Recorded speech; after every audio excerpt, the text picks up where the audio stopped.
Pemirsa, terima kasih Anda masih terus menyaksikan NTV Prime. Kita lanjutkan perbincangan. Saya kembali lagi ke Mas Toto. Mas Toto, debat sudah lengkap Ya, untuk Pilkada Jakarta. 9 hari lagi pencoblosan. Seberapa besar potensi angka survei, sejumlah survei elektabilitas paslon calon gubernur, calon wakil gubernur itu akan bisa bergeser dalam 9 hari?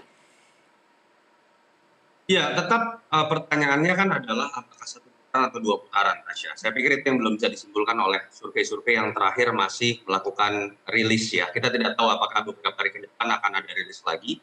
Tapi kalau kita lihat dari rilis terakhir SMRC, 46% melawan 39%, lalu melawan 5%. Artinya di situ kecenderungan antara satu putaran ke dua putaran masih 50-50. Kenapa saya katakan seperti itu? Karena 46% itu kan dihitung dengan masih ada angka undecided voters, kalau saya Iya. tidak salah di angka sekitar 9% lebih. Artinya kalau kita lakukan secara statistik yang disebut dengan ekstrapolasi, sebetulnya suaranya Pram dan Dul sudah di atas 50% lebih sedikit.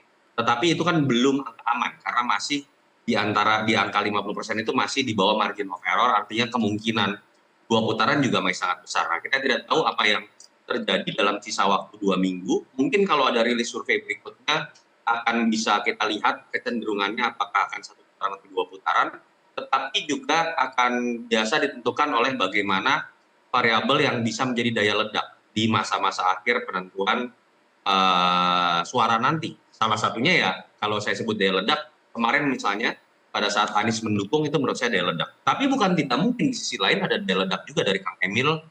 Kalau Pak Jokowi kan kemarin masih malu-malu kalau saya katakan dari video yang beredar ya, dengan Pak Paiman, mantan Wamendes memberikan dukungan pada Ridwan Kamil.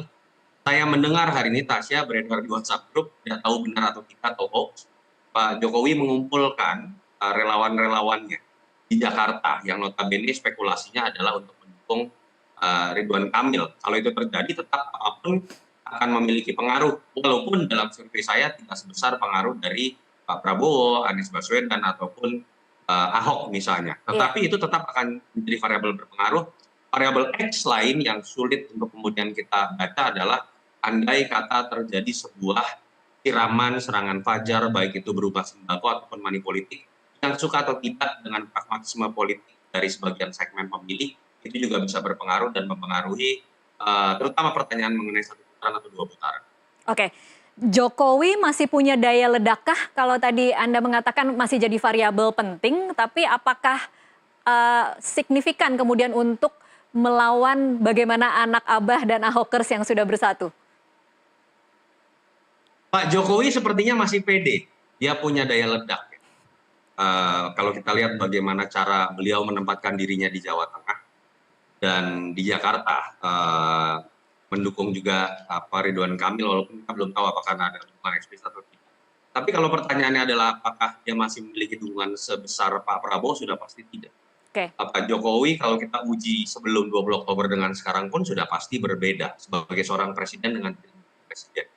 Yang kedua sebenarnya yang disebut dengan daya ledak itu Tasya, buat seorang presiden itu adalah ketika bukan hanya berbicara efek dari persepsi publik yang suka dengan beliau, lalu kemudian jadi ikut memilih dan di-endorse.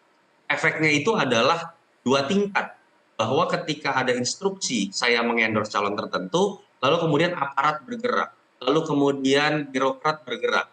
Efek terbesar ada di posisi itu. Tapi Pak Jokowi bukan lagi presiden. Jadi pertama, jangan samakan efek Pak Jokowi sama ketika pilpres terjadi ketika anaknya dimajukan. Yang kedua, dia bukan lagi presiden, dari sisi persepsi pun sudah tidak sekuat Pak Prabowo. Yang ketiga, dalam data empiris yang memang kita temukan ataupun Kompas juga rilis dalam litbang Kompas rilis sekitar sebulan lalu, memang pengaruh Pak Jokowi ini paling kecil dibandingkan keempat nama yang tadi kita sebutkan. Jadi di satu sisi tetap akan memiliki pengaruh, tetapi harus diingat loh ini Jakarta. Kalau dukungan ini diberikan secara berlebihan dalam konteks cawe-cawe tadi, contoh Tasya, anak Abah itu malah makin solid mendukung Pram dan Dul, yang tadi mungkin setengah-setengah gitu ya.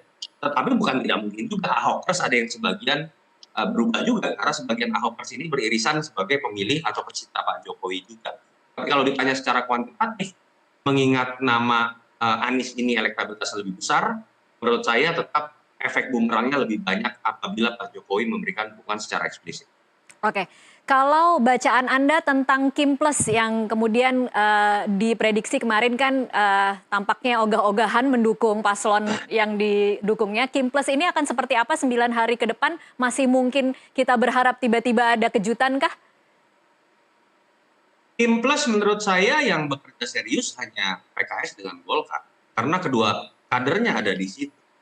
Tidak ada alasan yang cukup kuat buat PAN, buat PKB, buat Nasdem untuk berjibaku ngeluarin uang ketika mereka sekarang habis-habisan harus juga mendorong logistik, bekerja dan berkeringat untuk 544 daerah yang lain di luar Jakarta.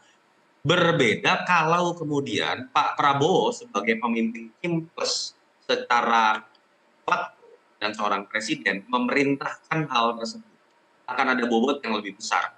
Tapi yang kita lihat dari bagaimana Pak Prabowo akan pulang baru tanggal 28, pas banget nih sehari setelah pilkada. Kalau kita tidak mau berspekulasi Pak Prabowo menghindari, saya juga kalau mau mencoba sok tahu menjadi ahli gestur, saya nggak melihat tuh Pak Prabowo itu nyaman dengan endorsement yang diberikan kepada Ahmad Lutfi.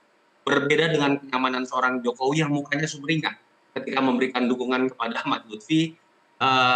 Saya melihat Pak Prabowo jauh lebih mengerti cara menempatkan diri sebagai seorang kepala negara, sehingga ketika Pak Prabowo tidak ikut campur secara langsung, menurut saya sulit berharap Kim Plus juga akan bergerak, kecuali Partai Golkar dengan PKS. Oke, baik. Pertanyaan terakhir Mas Toto, kira-kira kalau melihat dinamika Pilkada Jakarta hari ini, apa pelajaran untuk paslon dan apa pelajaran untuk parpol? Ya, yang pertama adalah ada pola yang sama, Tasya, bahwa kemudian kalau betul yang menang adalah Pram dan Dul sesuai dengan tren kenaikan elektabilitas dalam survei-survei terakhir, berarti 3 kali kejadian dalam pilkada di DKI yang dianggap kuda hitam yang surveinya rendah itu malah yang memenangkan pertarungan. Artinya apa? Dinamisasi isu itu sangat berpengaruh. Dinamisasi pergerakan itu sangat berpengaruh. Jangan pernah menganggap enteng pertarungan di Jakarta hanya didasarkan pada kekuatan mesin partai politik. Dulu kan yang terjadi pada kekalahan Foke adalah semua partai kecuali Gerindra dengan PDI Foke. Tapi ternyata tidak semudah itu. Sama seperti yang dialami dalam konteks pertarungan RK Suswono dengan Pram dan Dul. Yang kedua, fakta juga bahwa siapapun yang maju di Jakarta jangan pernah membuat blunder yang mengakali atau kemudian menyinggung hati dan akal dari masyarakat Jakarta. Ahok apapun melakukan blunder di tahun 2017, dan sekarang kita lihat bagaimana cara Kim Plus, mohon maaf ya, secara semena-mena menjegal Anies dan majunya Kang Emil dengan kemudian hanya melawan kota kosong, berpindah dari Jawa Barat, juga menurut saya sedikit banyak di sebagian kalangan masyarakat Jakarta seperti dianggap mengakali akal sehatnya. Itu menurut saya juga sebuah blunder. Yang ketiga, tidak bisa memenangkan pilkada DKI itu hanya berharap pada kekuatan kekuasaan, mesin politik, plus misalnya dorongan-dorongan yang bisa dibayar, influencer dan lain-lain. Siapa yang paling rajin turun? Hanya 267 kelurahan, dia yang akan punya potensi memenangkan hati masyarakat Jakarta, dan itulah yang menurut saya bisa jadi bahan pembelajaran buat siapapun yang akan maju dalam pilkada DKI berikut, dan semoga akan semakin lebih rasional. Oke, tapi kalau kemudian kasih catatan ada anomali kan sebenarnya Mas Toto, bagaimana sebenarnya modal elektabilitas RK sudah cukup tinggi di atas kertas, tetapi ketidaksukaan itu juga begitu tinggi sehingga hitungan matematikanya hari ini kemudian tidak menjadi masuk seperti hitung-hitungan awal. Betul, tadi itu bagian dari blunder tadi.